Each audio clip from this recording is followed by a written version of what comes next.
Hey everybody, this is Fran from the 5 Minute Modeler, and today we're going to be doing some switching as we take a train out of Grand Rapids Hewitt Yard and head up to Cedar Springs, Michigan, which is about 20 miles north of Grand Rapids.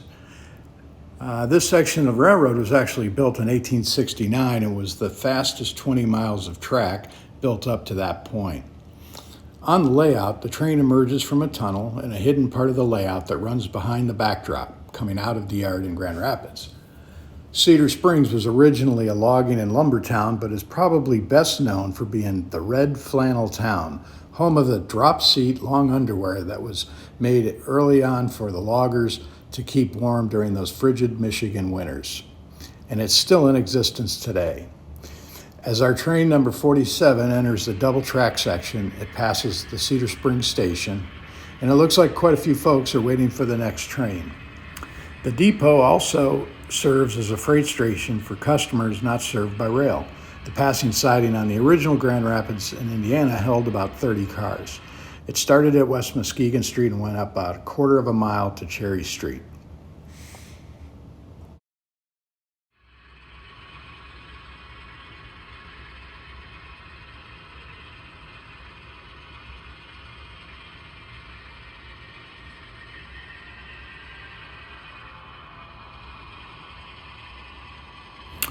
It looks like number 47 is being led by a single GP9, number 4913. As it heads north to Petoskey, it's got a few cars to pick up and a few empties to spot at Cedar Springs Scrap and Steel. This is a relatively easy spur to service.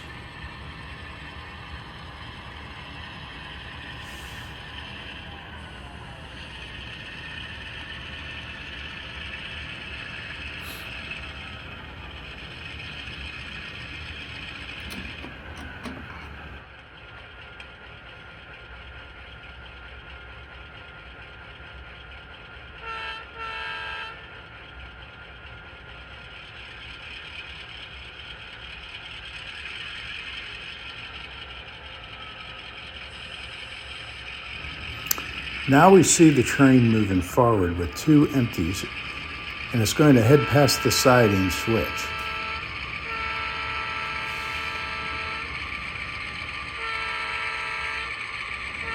You can hear the horn blowing for the crossing there at Cherry Street.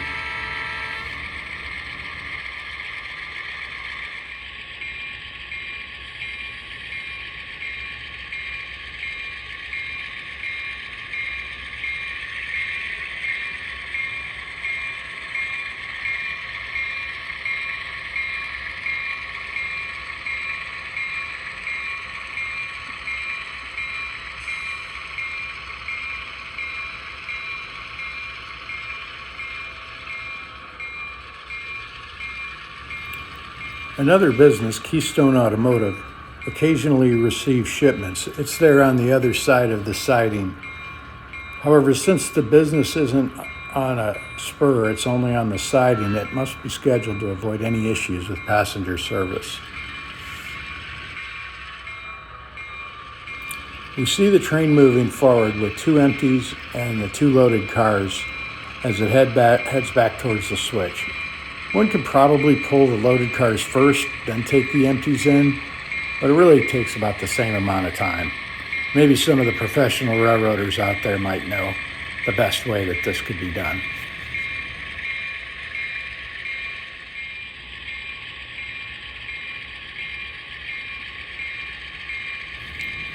When I saw the loaded gondolas go by, one of them appeared to be loaded with some rusty pizza cutters.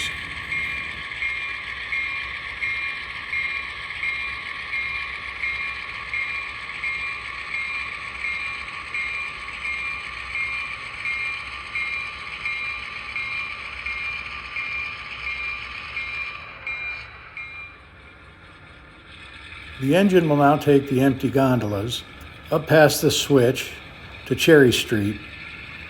The switch will be flipped and then the cars will be loaded down to the spur at Cedar Springs Scrap.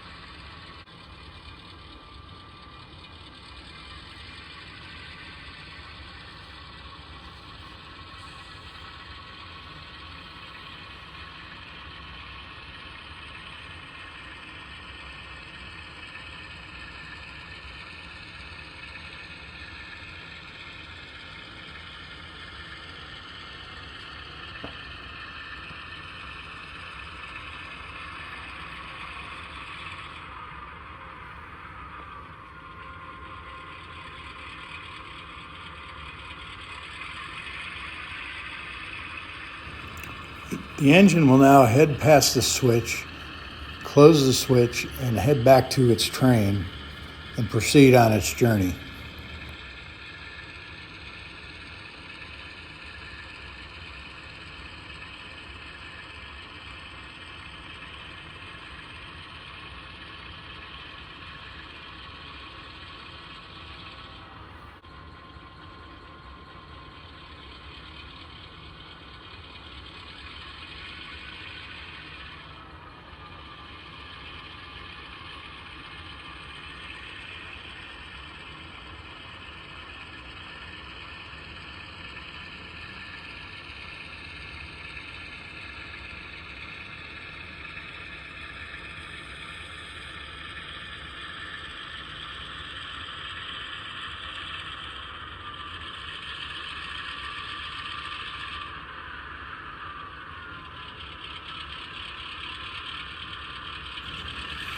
Now that the train has completed its switching chores, it starts to move northward. However, they just received word that they need to stay in the pocket to await the arrival of the southbound Northern Arrow passenger train. Must have been people waiting for their friends and loved ones to arrive from up north over at the station.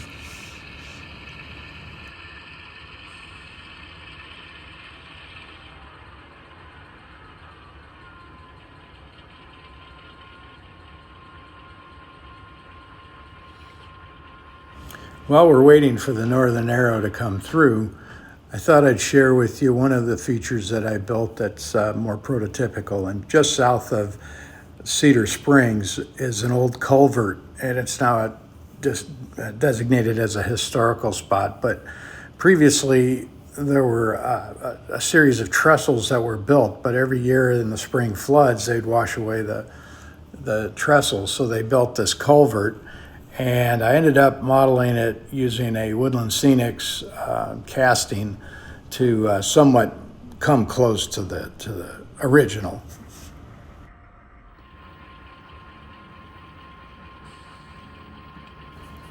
I hear a train coming. It must be the Northern Arrow. We'll wait and take a look here. Yep, here it comes. Looks like a GP9 pulling that. As it pulls into the station, it's pulling two coaches, a combine and a coach. And these look like they're old Canadian National heavyweights. Apparently when Grand Trunk started the service for passengers, all of their more modern coaches were tied up in Detroit, so they leased these from the Canadian National. But it looks like the signal is cleared and 47 is ready to move north again. So quite a bit of action for this quiet little town today. Thanks for watching, and we'll catch you on another 5-Minute Modeler.